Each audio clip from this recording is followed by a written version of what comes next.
As a therapist, I know the holidays tend to stir up a lot of complex emotions for a lot of people.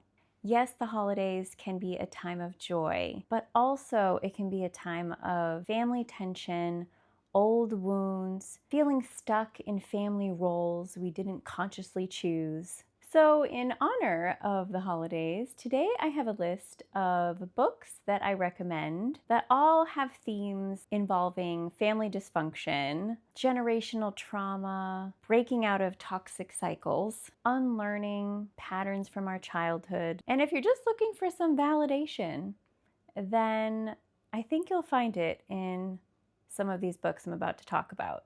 Some of these books are books that I already have read and loved, and some of them are books that are on my TBR. One of my favorite booktubers, Reading with Meg, shared a video with her recommendations all about family dysfunction in honor of the holidays. And her video is the one that inspired me to make this video. So I will link her video below if you'd like to check her channel out. We do share some similar taste in books, so there's a couple of recommendations on my list that she also recommends. The first book I recommend is called The Push by Ashley Audrain. This book technically falls under the thriller psychological suspense category. I do think it has elements of literary fiction as well, if you like a book that has a combination of both feels. We have our main character who is struggling to connect with her firstborn daughter, and it's stirring up a lot of insecurity, questions about her abilities, generational trauma, and she has a second child, and that experience ends up being quite different than her first experience. And so we're exploring, why that is, what is happening. Is there a mental health situation going on? Is this a result of differences between the two children? Is this because of some sort of deficit that our main character has as a mother? And it's a very eerie, creepy, and very sad book. I think this book explores the pressure that mothers can feel to be the perfect parent. I appreciate how this book also explores the ambivalence that mothers can feel towards their children. The next book is Sharp Objects by Gillian Flynn. I did just talk about this book in my last video, sharing my favorite book-to-screen adaptations. I will link that one below for you to check out if you're interested. This story is a thriller and mystery. We're following our main character who is returning to her hometown. She's a journalist and she's looking to cover a story about 2 murders of young girls. She is also revisiting her childhood home and spending time with her mother and sibling, and there's a lot of dysfunction and history of abuse and trauma that she is revisiting. This book does explore just the psychological aftermath of trauma. It's dark, it's gritty, it's suspenseful, there's a mystery. Certainly heavy themes on the family dysfunction in this one. The next recommendation I have is The Paper Palace by Miranda Cowley Heller. This book is more of a literary fiction. It's one of my favorite that I read last year. Beautifully written. It's about secrets, old childhood wounds, the lasting impact of choices that we make. It is a summertime setting. We're at a campground, I believe, that families visit annually. There's themes of generational trauma, how our parents' choices in their lives influence the choices that we make in our lives. There are themes of romance here. There are themes of abuse and childhood abuse as well. Everything seems to come to a head during this family vacation that our main character is on with her family as she's reflecting back on her childhood, her history of family dynamics, choices that she's made, wondering how her life might have been different had she chosen differently, and a lot of exploration of family dynamics, both past and present. It's a beautifully written book. This is one of those books that had me thinking and thinking after the ending and wondering what the ending really meant and jumping on Reddit to see what other people thought. Great book for discussion. The next two recommendations I have are memoirs. The first one is The Kiss by Kathryn Harrison. This is a pretty uncomfortable and intense read. This has to be one of the most raw and courageous memoirs I think I've ever read. We are exploring some boundary violations between family members and really the journey of how someone reclaims themselves in their story in the aftermath of trauma. Although this is a difficult read, I do think it highlights the long-term impact of betrayal that happens within a family. Please look up content warnings for this one, as there is a theme of incest in this book. I am always moved by the willingness of an author of a memoir to find the courage to be so raw and vulnerable with the world. This is definitely one of those books. The next recommendation I have is I'm Glad My Mom Died by Jennette McCurdy. This book is darkly funny. It is an exploration of the dynamics between Jennette and her mother and the heavy influence her mother had on her childhood, her acting career, the development of some mental health issues and disordered eating.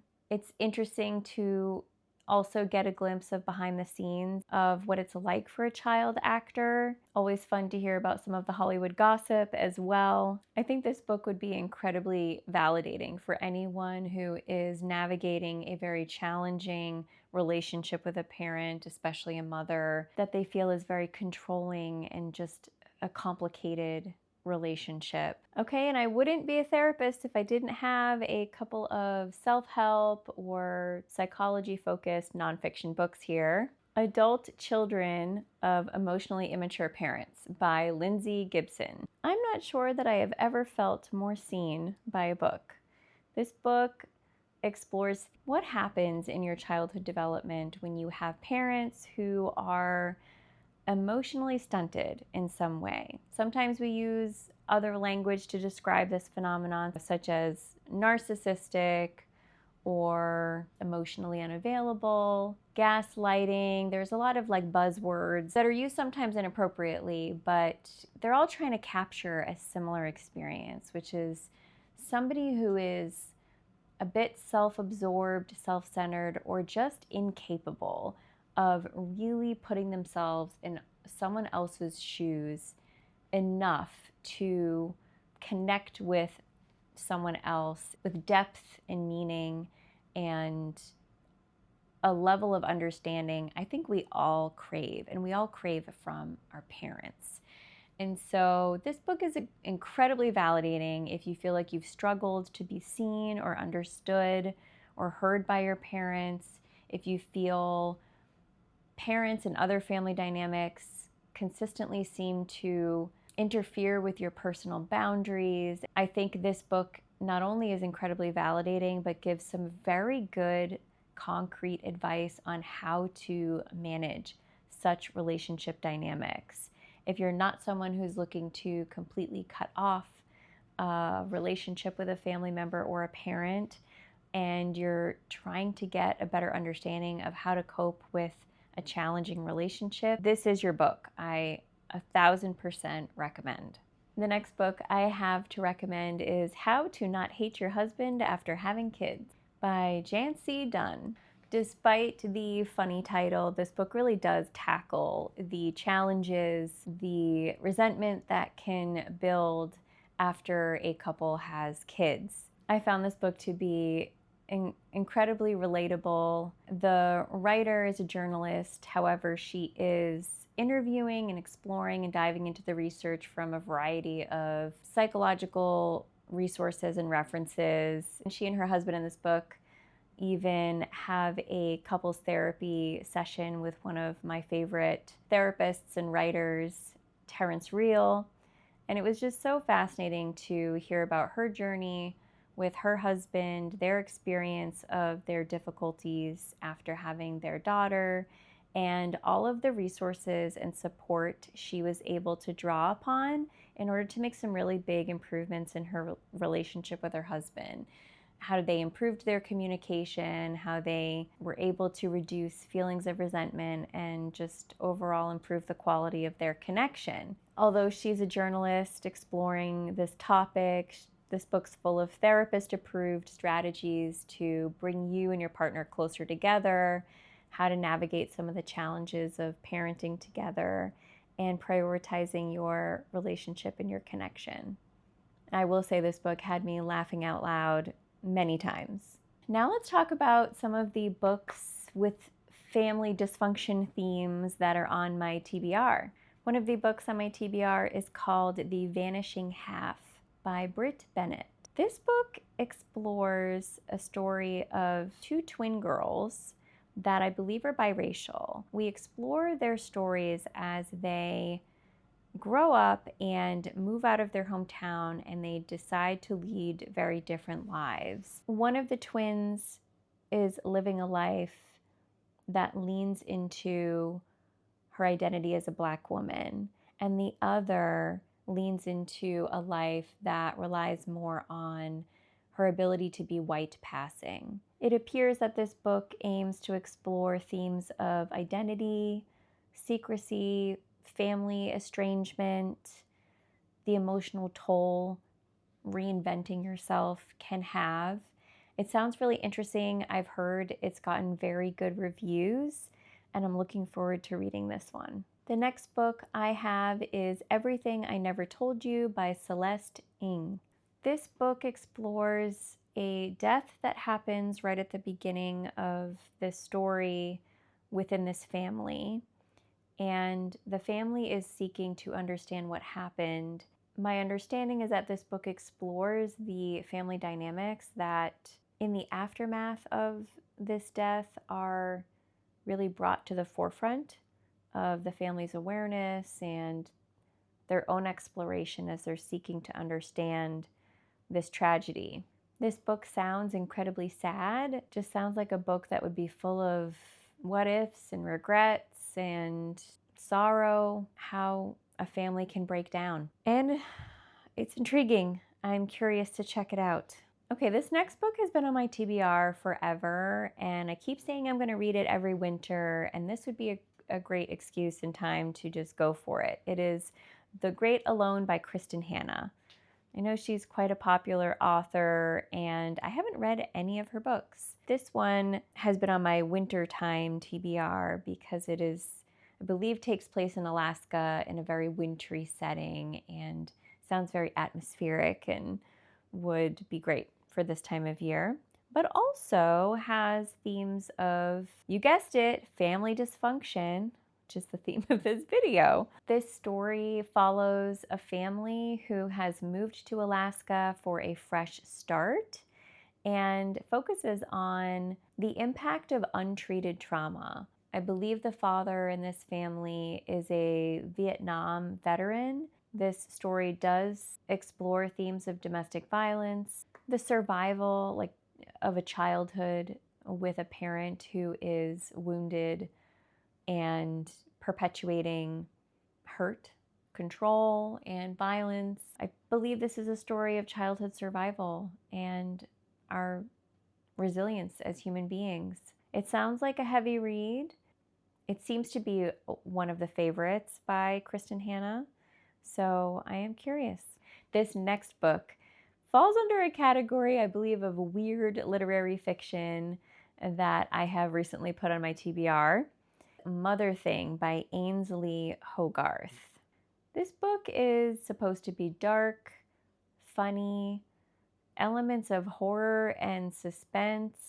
I believe our main character is a woman and her mother-in-law is living with her and her husband.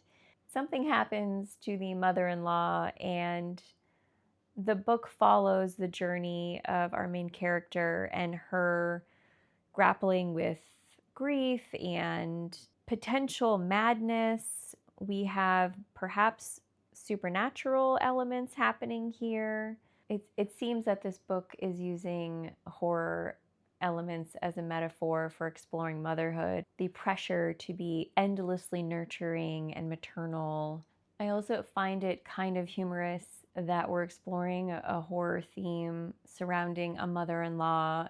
You could see why this book brings some comedy to the horror element, as it's such a stereotypical situation to have some sort of issue or problem with your mother-in-law.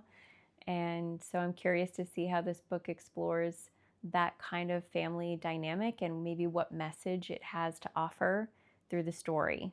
I am very intrigued. This sounds like very strange, and I am really interested to read more strange books. And if you have any recommendations, or if you read this one, leave a comment below and let me know what you think. Okay, and my last book on my TBR is Seed by Ania Ahlborn. This is supposed to be a dark, unsettling, Southern Gothic horror book.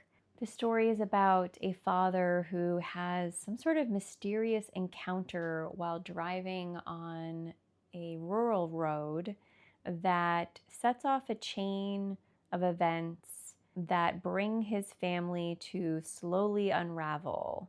This book has themes of psychological dread, inherited trauma, family curses, what it would be like to witness changes happening in your family that you cannot stop or control or predict. It sounds very spooky and eerie.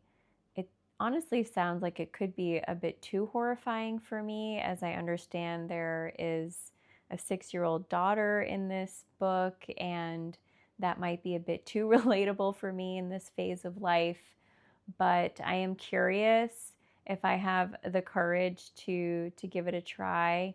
And I'm also curious, I find it so interesting how these horror books use what truly horrifies us as human beings and creates these stories around the horror, but also there's often a message woven in there, at least the good ones I think do, of, this one I would imagine has something to say about generational trauma, how we pass down our issues to our children, and if we are not taking well enough care of ourselves, what impact that has on the people around us, how trauma, secrets, unaddressed fears all perpetuate within a family. If the holidays feel complicated for you, trust me, you are not alone. I hope that these book recommendations, in the very least, offer you some validation. These books are not only entertaining, but they can also help us feel seen and understood through the art of these writers and their exploration of the human experience and how our family dynamics truly affect us all. If you found this video inspirational at all for you, I would love it if you would consider subscribing to my channel, liking the video, leave a comment, share your family dysfunction recommendations. Take care of yourself this holiday season, and I will see you in my next video.